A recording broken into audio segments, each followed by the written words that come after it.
Hi you guys, welcome back. This is my week 8 video, which is crazy because time is just flying. It is just going by so fast. I'm already on my second or third week of class now, and it feels like I just started yesterday. And lots of stuff has been going on.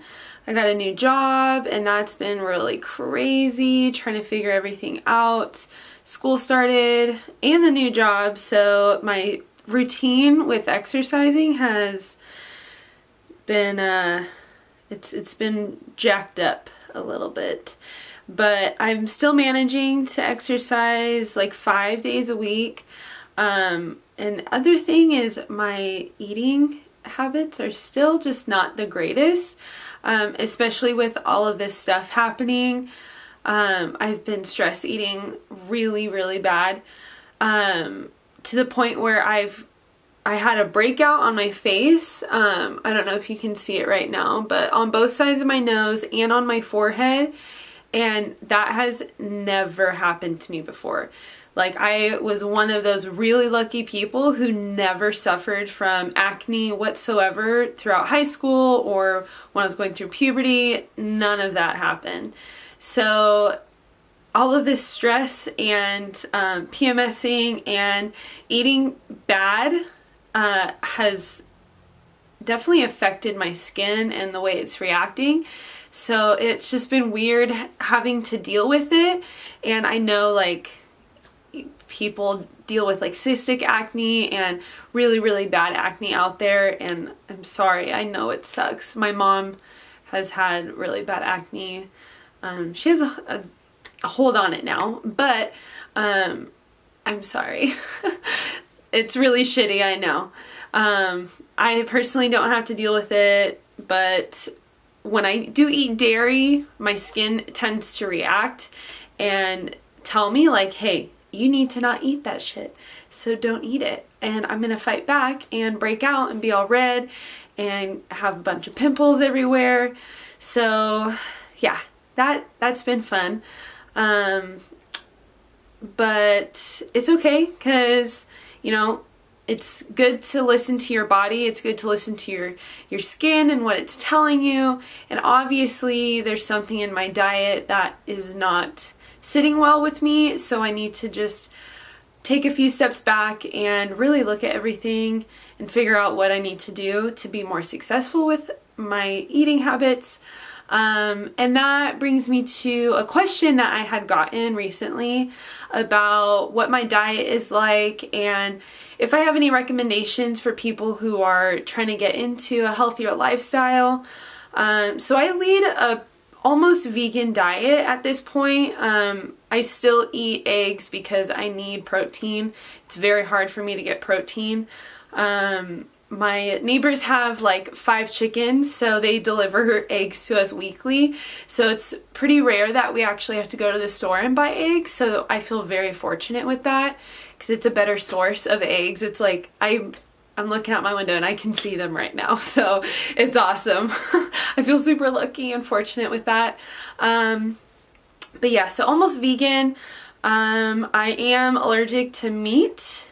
I have been for almost 4 years now, and it's been a real struggle to try and figure out why that's happening and how to work around it. I do have to say, when you're out and about and you can't eat meat, I know this sounds like stupid, especially like for people who are vegan or vegetarian, but when you're so used to eating meat like on a daily basis like I was before all of this happened, and then all of a sudden you go out to eat and you're looking at the menu and you're just like, oh my god, I can't eat pretty much all of this stuff because all of it has meat in it. So that is still kind of a struggle for me even after almost 4 years. But I've definitely lowered my expectations for restaurants. And I know that I'm not going to be able to eat a lot of stuff, which does help with me to eat healthier especially when I am out, it helps a lot to have a lot of these restrictions. It does suck because I'm also allergic to gluten, to dairy, soy, peanuts. I'm a little allergic to like strawberries and beans and avocado. It's very hit or miss with a few of those things as far as like what type of reaction I'm gonna get. But definitely the four that I'm most allergic to are meat, gluten, dairy, and soy. So I have to really work around all of those things if I am meal prepping, which I do every single day. And that's just a really good way to set yourself up for success. Especially with my schedule, I'm at school twice a week. Other days I'm working or out with friends or whatever, or just at home watching Netflix. But it just, having those meals prepped with you, and I have a cooler bag.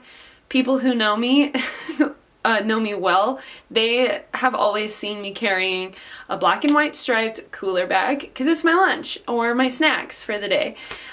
So I bring that literally everywhere I go. So I wake up almost every single day at 7 a.m. I take my thyroid medication. I have to wait an hour before I eat anything. So I just drink water or tea or do my apple cider vinegar water in the meantime. And then when I'm finally able to eat, I either do like a protein shake with this protein powder right here. It's from Trader Joe's. It's just a pea protein powder. It's been literally, I've tried so many different protein powders, it kills me. I've tried like at least 10, and I've done so many trial and errors with these because of all of my food allergies. Hello, is it in focus? I don't know, I can't tell. So that pea protein from Trader Joe's is literally the only one that doesn't make my lymph nodes hurt because it doesn't have any traces of dairy, gluten, soy, peanuts, anything like that. And there's also, I know there's a vegan protein powder. It's like vegan Naturade or something like that. That one still, even though it doesn't have any of those products in it, there's still a component in their blend that they use that destroys my lymph nodes. So for a long time I wasn't getting enough protein, and then I found that protein powder and it's been a lifesaver. So yeah, I either do that or I have my eggs with, I probably eat too much spinach, but I always throw spinach in there, onions, salt and pepper, anything I can really throw in there that I have in the fridge, like mushrooms or tomatoes. And that's my breakfast. And if I decide to go for a run in the morning, I'll do my run before I even eat. I am one of those people who cannot eat before a workout. I will feel like I'm going to throw up, so I don't put myself through that. But yeah, and then right after I'm done eating, I will most likely start prepping like quinoa or rice. I normally do jasmine rice. I know there's some debate on whether brown rice and white rice, or like which one is better for you, but I always do jasmine rice. I'm just not a huge fan of brown rice and the way it tastes. I feel like I need to add a lot of seasoning for me to even like it. That's just me, you know, I'm my own person. I don't like it. But so I do a lot of, I guess a lot of grains. So quinoa, I just use this guy, Trader Joe's organic quinoa. If you can tell, I love Trader Joe's. It's my jam. But yeah, so I'll do that. I'll prep some veggies. Right now, literally before I started filming, I prepped some quinoa with mushroom, onions, black beans, and spinach. And as far as the black beans go, I have to really limit myself on that. Otherwise, I will get a migraine. It's stupid. I hate it so much that happens. But yeah, so just whipping that together, cooked in some coconut oil, and a little bit of salt and pepper. It is so good. it's, you know, it could be a really boring meal for somebody else, but for me, who has a very strict diet, it's literally heaven. So yeah. And then as far as snacks go, I do eat a lot of fruit. Like mango is my go-to, either fresh mango that I cut myself, or from Trader Joe's, some dried mango, absolute favorite, or just snacking on some blueberries or some almonds or cashews. But I also do brown rice cakes. I know I just said that I hated the taste of brown rice, but this is like the only rice cake form that I can find that is not loaded with like cinnamon and caramel and shit like that. But yeah, so brown rice cakes with almond butter and blueberries or banana on top, that is a lifesaver, especially between my classes. I can just eat it and go and be good for the next few hours. But yeah, so I kind of cook whatever I have around the house. Normally, like twice a month, I'll go to Trader Joe's and do like a big grocery shop and spend anywhere from $100 to $200 on groceries just for myself.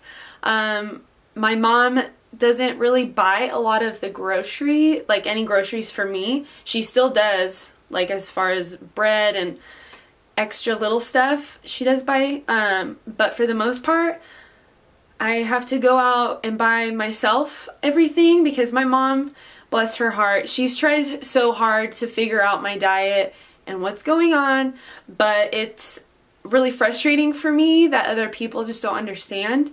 So I just do it myself, and that's seemed to be working. But as far as advice for people who are trying to get into a healthier lifestyle, find what works best for you. You're your own person. What might work super good for one person could be terrible for you. So if cutting out sugar 100% works for you, then do that. Or carbs, cutting it out, do that. My advice would be to not cut things out 100%.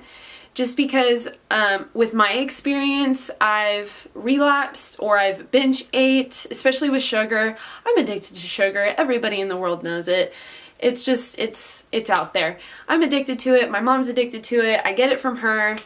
But yeah, so I would not cut out 100% of one food group unless if you feel the need to do it. For like especially gluten or dairy, I've definitely seen a huge improvement with a lot of things from cutting that out 100%. Or even meat, like if you want to try vegetarian and you feel like that would be good for you, then do it. So it's really, you gotta create this meal routine or whatever, this dietary lifestyle that works for you. And that has been something I tell everybody, that, you know, don't cut yourself cold turkey. Don't limit yourself. You need to be well balanced. Otherwise, you are going to fall flat on a lot of other areas. And I feel like that's just like the best advice. Do trial and error, pace yourself, you know, don't cut anything cold turkey. If you do want to wean out sugar or carbs or whatever, do it slowly. That is, I think, the most successful way to do it. Otherwise, you're just gonna, like 2 weeks later, you're gonna be like, ah, shit, that tri-tip right there looks so good. I've been vegetarian for 2 weeks, but DGAF, I'm gonna have some. If you just wean yourself slowly, taking yourself out of that habit that you have, you'll see so much better results from that. So, you know, that's that.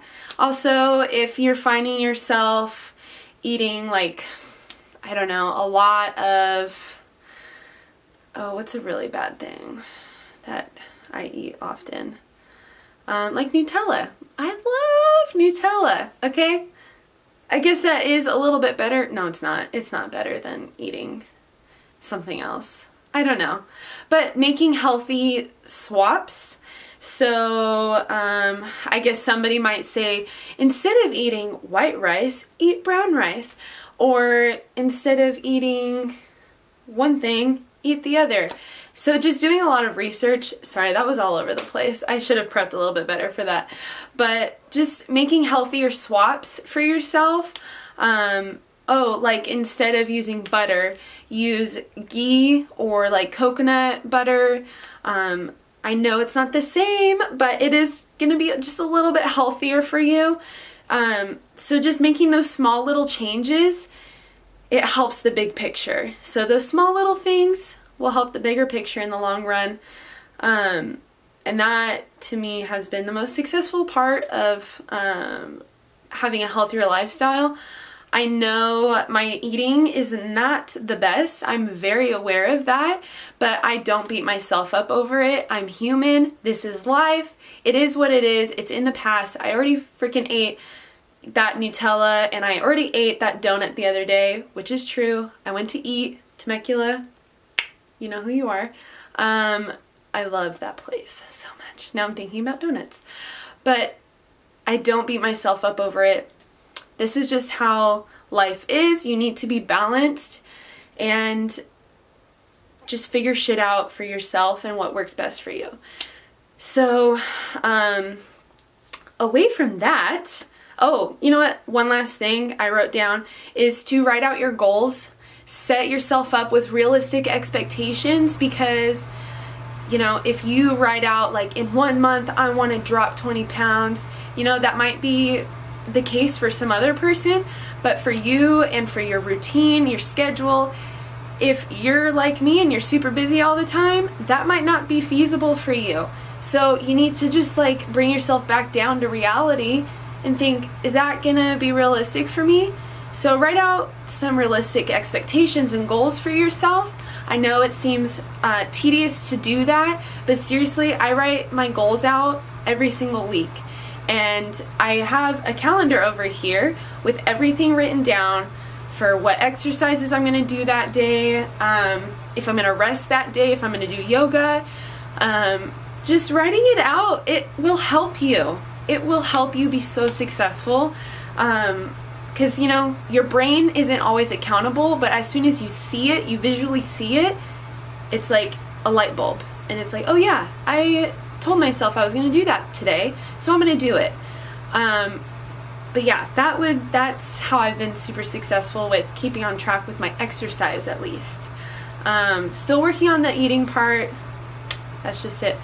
But yeah, so as far as my training goes, I've been swimming finally because I got my bathing suit. So that's been super awesome. I have a proper bathing suit to where my goodies aren't flying out everywhere for the world to see. So that's been super awesome. And at weight training, I'm still continuing that because I freaking love lifting weights. Nobody's ever going to stop me from doing that.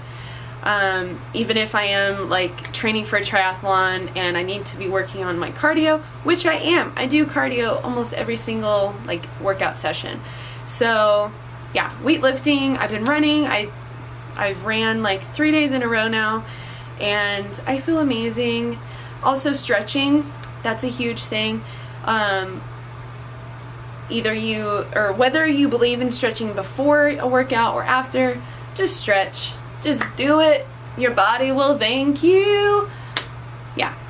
So, I know this was super long and very wordy and drawn out, but I feel very passionate about that. And helping other people, whether it's just one person or it's 10 people or 100 people, at least I help one person. And that to me is enough to do this whole entire video and to spend time out of my day to do this and talk about it. So if you liked it, thank you. If not, I'm sorry. This just isn't your jam. Now you know for next time.